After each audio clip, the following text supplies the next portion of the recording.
As the evening sun dipped behind the skyline of Crestwood, Queens, Tatum Sinclair sat frozen at her kitchen table, the phone grasped tightly in her hands as if it were a lifeline cutting her loose. Her father's voice, dismissive and light, drifted from the speaker, admitting casually, "You didn't really need that college fund anyway." Even over the distortion of distance, what he hadn't said was crystal clear. He had stolen her future. The words played over and over in Tatum's mind, each repetition punctuated by the stark finality he had expressed. The account that she had painstakingly built with scholarships, a slew of part-time jobs, and scrupulous saving since her high school days, had vanished under her father's supposed care. Her trust had been shattered in mere seconds. "How much is left?" Tatum forced her voice to stay steady, though her hands trembled with betrayed anger. Her father's reply was breezy, as if discussing minor weather inconveniences. "Oh, nothing's left. I had a few deaths. But hey, no worries, you're smart. You'll figure it out." Tatum stood alone in her cramped apartment, a world away from the vibrant streets she had come to love while studying abroad in Queens. 3 months were all she had before her return home was due. 3 months to scrape together what she could in the wake of her father's betrayal. The notification buzzed again, a text from him. It was more than just words. It was an echo of his familiar disregard. "Don't stress your mom or grandma about this. Really no need to upset them." As though they were not already caught in the ripples of his endless gambling and failed ventures. Refocusing, Tatum turned to her laptop, fueled by a determination that burned beneath her cool exterior. She began assembling her armor, documentation. Every deposit, every scholarship, a testament to her perseverance, logged meticulously. The research commenced, legal advice, opportunities for financial support. Every keystroke another tethering of her resolve. Her father had always used the guise of practicality against her, dismissing academic triumphs with backhanded compliments on her appearance. But now, she realized, practicality was her weapon of choice. Over the ensuing days, Tatum unraveled the extent of her father's betrayal, meticulously, coldly. The account, which once held over $42,000, an investment in her dreams, was now barren, slowly siphoned under the guise of legitimacy. Her roommate, Reese, found her amidst a storm of bank statements one evening. "Your dad did what?" Reese exclaimed, disbelief etched across her face. "Can't you report this theft?" His name still tied to the account, Tatum explained, each word heavy. "Legally, he had the right. Morally, that's another matter." She knew she should have anticipated this. The echoes of his past transgressions, the birthday money borrowed never to return, the ill-advised loans suggested under flimsy promises, now seemed glaringly ominous. Her phone buzzed incessantly with further justifications, all lacking remorse, focusing instead on other misguided opportunities. Each message laid bare more of her father's complete and utter disregard for her ambitions, reducing her hard-earned independence to a mere collateral in his turmoil-riddled life. Determined not to falter, Tatum reached out to her school's financial aid office, explored legal avenues, and spoke with her grandmother, who had always been her academic champion. She didn't divulge everything just yet. She was strategizing, gathering intelligence quietly and deliberately. When her father's next call came, intruding during one of her lectures, the familiar cold logic in her reply signaled a profound shift. This time, she was ready to meet his betrayal not with despair, but with a strategy, one that involved holding tight to her own dreams while preparing to confront him with every evidence of his treachery. The end was far from written, and Tatum, empowered and resolute, was determined to be the author of her own fate. In the stillness of that afternoon, Tatum Sinclair felt a chill run down her spine as her father's voice slipped through the phone with insidious charm. "Hey, princess, just a quick question. You wouldn't happen to have any other savings accounts, would you?" "You're always so good with money," he inquired, masking his intentions with an easygoing tone. Beneath the veneer, though, she sensed something far more sinister. Battling the urge to unleash her simmering anger, Tatum responded with practiced composure. "Why do you ask?" Each word was measured, although a storm brewed inside her. Her father's answer came swiftly, laden with feigned paternal concern. "Oh, no reason. Just thinking about your future. You know how dads can be."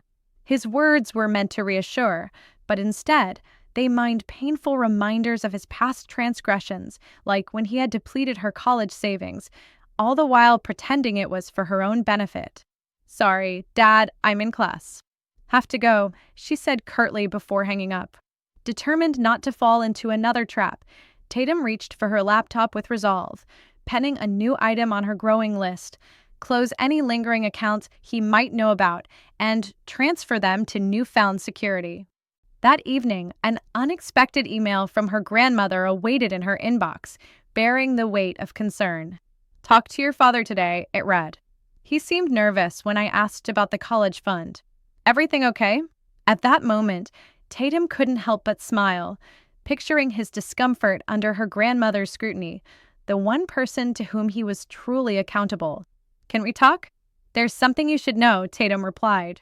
Her grandmother's swift response was emblematic of her fierce, protective nature, leading to an impromptu family meeting sans her father. Across the country on a video call, her mother and Aunt braced themselves as Tatum unpacked the betrayal, bank statements, call logs, and the chilling indifference of his correspondence. As Tatum's mother absorbed the information, her fingers trembled in shock. "I had no idea," she whispered, the realization dawning. "He told me you wanted a break from school, that you were thinking of moving home." Her father had always been adept at bending the truth to fit his narrative, often twisting her achievements into his personal accolades while secretly undermining them. "I've documented everything, the withdrawals, his messages." "I'm not letting him get away with this," Tatum declared, a quiet ferocity in her voice. Her aunt, an experienced lawyer, leaned in thoughtfully. "The fact he was a cosigner complicates the account issue, but we might have other options." "Has he ever promised to repay you in writing?" Tatum nodded, pulling up screenshots of emails and texts where her father had offhandedly acknowledged her college fund and mentioned repaying her someday. "Excellent leverage," her aunt remarked, not legally binding, but a crucial bargaining chip. "What happens next?" her mother asked, her voice a mix of hope and trepidation. With clarity, her grandmother spoke. "We make Everett understand the full magnitude of his betrayal and its impact." The family devised a swift plan. Her grandmother would confront him, making it clear the family was united in their awareness. Her aunt would pen a formal demand letter outlining restitution options, and her mother would finally proceed with the long-delayed divorce proceedings. "He's always underestimated you," her grandmother said, her gaze steady on Tatum. "He treated you as an extension of himself rather than your own person. Show him who you truly are." That night, her father phoned again, his voice tentative. "Your grandmother seemed upset today. You didn't tell her anything, did you?" "About what, Dad?" Tatum countered, her tone now steel. "The college fund you stole? The future you sabotaged? Or just your general disregard for my education?" Silence cut through the line before he managed to speak. "Now, Princess, don't call me Princess. In fact, don't call me at all. Everything goes through Aunt Meredith from now on." "Meredith? Why involve your aunt?" he sputtered. "Because she's a lawyer, Dad, and you're going to need one." Predictably, her father denied, then lashed out, resorting to manipulation when desperation set in. "You're blowing this out of proportion," he messaged. "It's just money. Family matters more." Each message was forwarded to her aunt, Tatum refusing to be drawn into his spiraling narrative. Instead, she allowed her father to unravel further until he appeared at her grandmother's home, where Tatum had taken refuge. Her grandmother met him at the door with unwavering resolve. "How dare you," she thundered, refusing him entry while safeguarding the sanctuary of strength and unity within.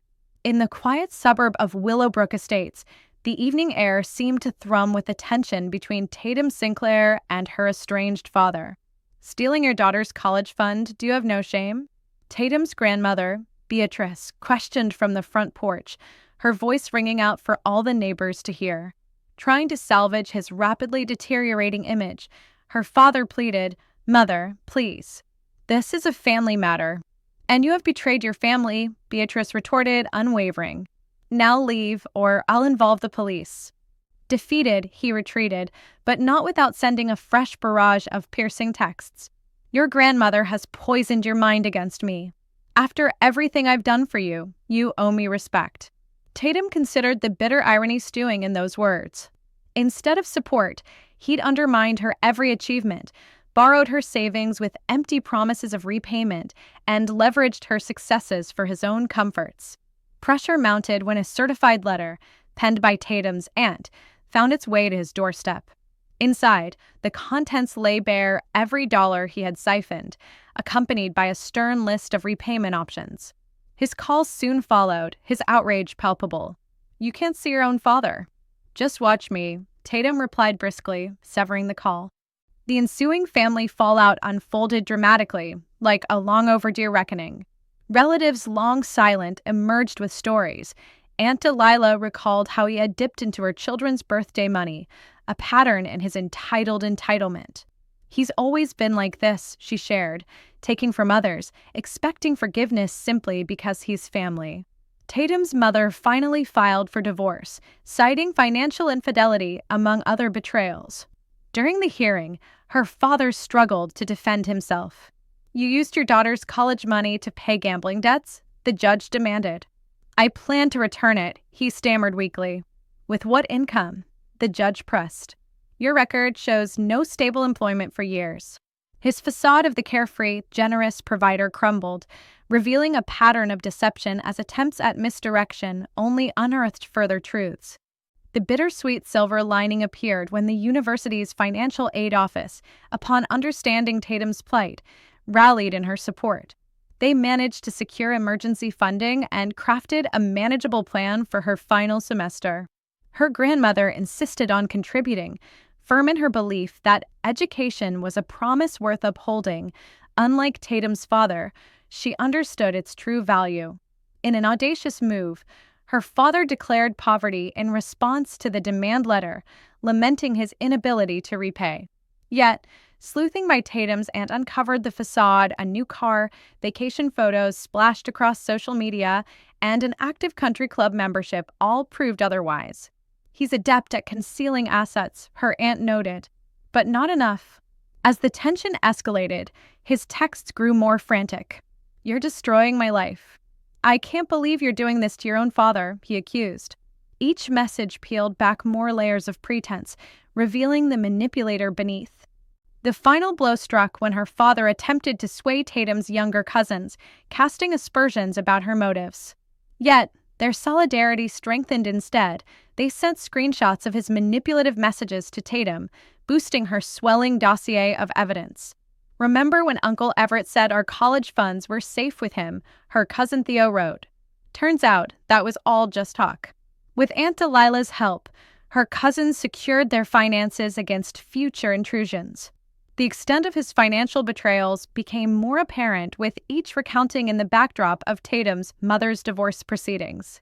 Hidden accounts, clandestine loans, even an attempt to remortgage the family home, his acts were laid bare. The family gathered once more, minus her father, each member contributing their own account of deceptions faced.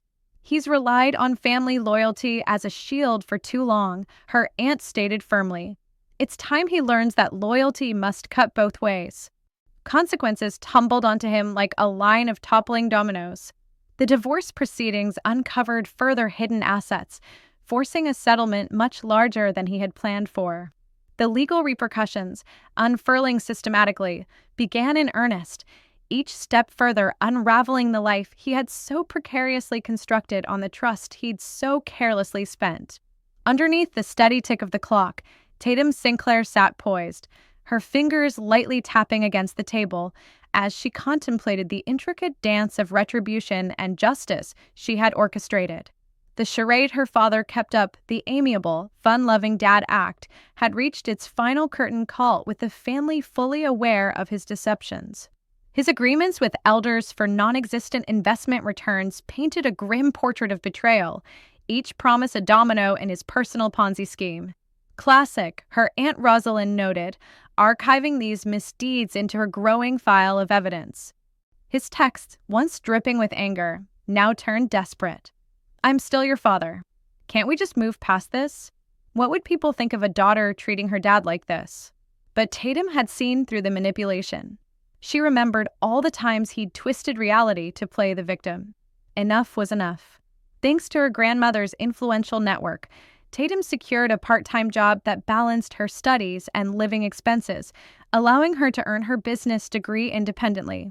Her professors, aware of her circumstances, offered support with flexible schedules. Every small win felt like shedding another layer of her father's shadow. The family's shift was unexpected but empowering. Her cousins recounted tales of their financial ensnarements. Relatives who once silently watched now voiced solidarity. Conversations that once protected her father now dismantled the shield of complicity. One evening, her grandmother reported a call from him. "He's urging me to sway you against this repayment plan. Claims it's tearing the family apart." "And what did you say?" Tatum asked, already warming to her grandmother's resilience. "That he alone is responsible for the family's fractures," her grandmother replied, eyes gleaming with resolve.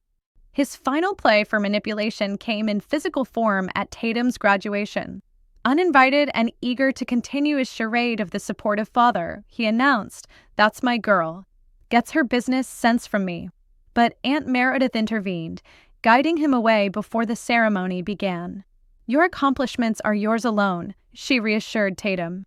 "He doesn't get to bask in what you've achieved despite him." A year removed from the initial confrontation, the true scale of her father's delusions had unfolded. Now exposed and stripped bare, his schemes forced him into the harsh light of accountability. Friends who financed his ventures demanded explanations, while relatives pursued legal resolutions for debts unaddressed. Amidst this chaos, her graduation party bloomed under her grandmother's care, transforming into a jubilant acknowledgement not just of academic success, but of personal emancipation. Laughter and shared stories melded into a symphony of no longer suppressed voices, each person standing against the darkness of familial manipulation.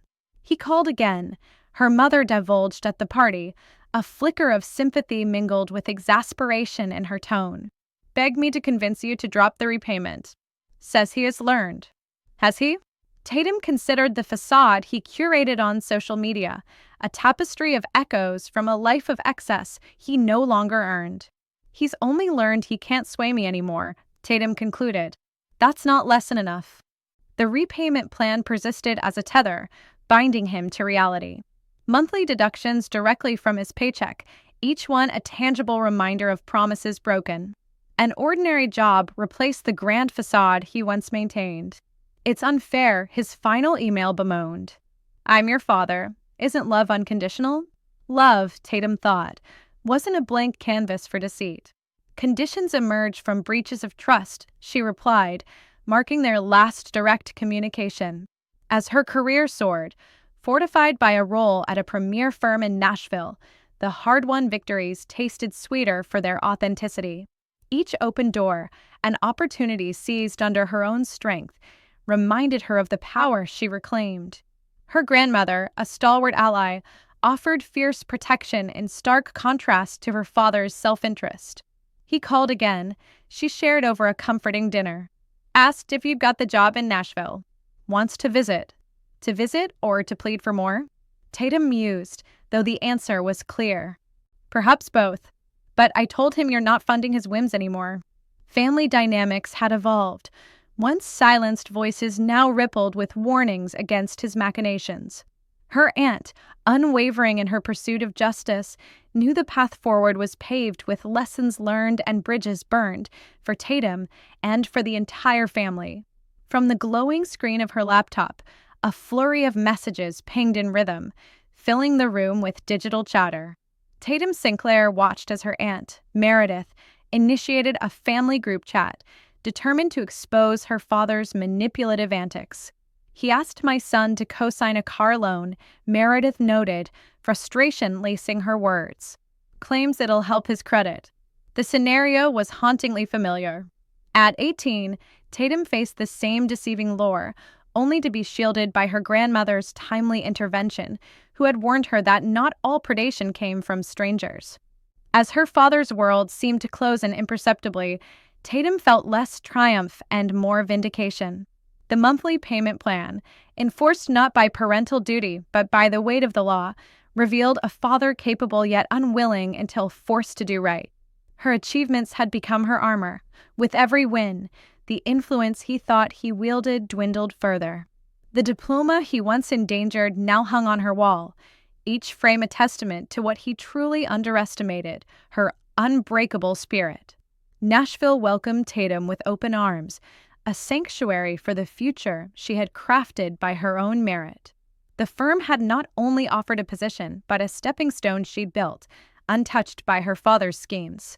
Her apartment, compact yet brimming with her personal style, symbolized her hard-won independence, untouched by the shadows of past dishonesty. Her father's attempts to reconnect were blatant in their insincerity. A birthday card appeared, the first in years, with honeyed words of pride. "Did you see how he signed it?" her mother remarked during a phone call, irritation evident. "Love, Dad, your biggest supporter." The gall. Social media painted an even rosier picture, family photos tagged with syrupy captions touting his supposed guidance and sacrifices. When his posts escalated to false claims of funding her education, Aunt Meredith helped Tatum draft a formal cease and desist letter. "He's trying to rewrite your story," Meredith remarked. "Ensure there's evidence that says otherwise." Predictably, his responses teetered between victimhood and further manipulation, laced with pleas about familial bonds and financial straits. Yet, his words no longer pierced her armor. Rumors drifted back to Tatum of his continued exploits, promising connections in Nashville, whispering false assurances to family friends. One such family contacted Tatum, questioning, "Your father claims you're hiring." "He'd recommended my daughter. For a fee," they admitted, hesitant. Tatum replied with clarity and finality, detailing her father's non-involvement with her firm. Each truthful response fortified the protective wall between his fabrications and her reality. Her grandmother's visit to Nashville, her first venture abroad, brought Tatum's journey full circle. Through proud eyes, her grandmother witnessed the life, the home, the career Tatum had built. "You know what makes me proudest?" she mused over dinner at a cozy pub nestled in the heart of the city. "It's not just what you've accomplished, but how you did it. You didn't let him make you bitter. You became resilient." That night, Tatum received another one of her father's transparent texts, "Heard Grandma's visiting. The flat must be tight. I know some hotel spots if you need help with costs." Sharing the message with her grandmother, they both chuckled at his predictable tactics, now as clear as day for Tatum to see. "Should I even respond?" Tatum pondered, already knowing the answer. Raising her glass, her grandmother toasted softly, "Your success speaks louder than any words." 2 years post-confrontation over her purloined college funds, the relentless rhythm of monthly payments continued as a testament to his accountability. Despite various ploys to ease or postpone his obligations, her Aunt Meredith's vigilant legal oversight remained unyielding. At a family gathering back home, the weight of Tatum's emancipation anchored her as securely as the steady beat of those payments, each one an echo of her strength and independence. On a sunlit afternoon in Pinecrest, as the leaves painted the streets in hues of gold, Theo Lawson recounted his own triumph. Graduating debt-free, he smiled proudly, knowing his college fund had remained untouched by his uncle's schemes. "Guess what Uncle Everett said when I mentioned it?" Theo chuckled, recalling the disbelief in his uncle's expression. "He quipped I should thank you for overreacting about your fund. Claimed your dramatic flair taught him a valuable lesson." Valuable indeed, Tatum mused, considering Everett's latest failed business pitch to relatives. So, did he really learn? Only not to mess with family members who have sharp legal minds, Aunt Meredith interjected with a knowing grin. Tatum's career journey thrived, with her firm recognizing her diligence and promoting her to a senior role. Her reputation was a tapestry of resilience, woven from the same grit that had withstood her father's betrayal. When the yearly holiday card from her father arrived at her Nashville loft, It was laced with superficial festivity and veiled laments about his financial plight. Inside, he scrawled, "Still paying for one mistake. When will you let it go?" Pinning it beside her degree and recent promotion letter, Tatum saw it as a testament to triumph over adversity. His mistake, the one desperate attempt to define her future, was now overshadowed by her relentless ascent, and the signature at the bottom, a former emblem of authority, now lay bare as the hallmark of a man who wagered against his daughter and lost. At the firm's annual gala, Tatum delivered a speech on persistence and resilience. Steering clear of direct mentions of her father, she instead recounted the time her college fund vanished. It wasn't a tale of betrayal, but one of fortitude and self-reliance. Sometimes, she addressed the audience, those who should have your back become the stones in your path, and their doubts only fuel your drive. The speech found its way into the family group chat, a space from which her father was notably absent. His reaction, funneled through her grandmother, revealed his unchanged view. "She's still milking my mistake for attention, isn't she?" he lamented. No, her grandmother replied with quiet pride. "She's using her strength to inspire, and there's a world of difference." The arrival of her father's final payment marked a bittersweet closure. Attached was a note. "Now can we be family again?" Tatum filed the receipt among her archive of documents, bank statements, urgent texts, and social posts where her father twisted narratives not from necessity, but as a chronicle of her journey. Her mother, now contentedly remarried, put it best during a candid conversation. "He thought by taking your money, he'd keep you tethered to him. Instead, it opened your wings." Indeed, each struggle her father imposed became a stepping stone. His true punishment lay not in financial restitution or familial estrangement, but in witnessing Tatum soar beyond his influence, propelled by a strength he never anticipated.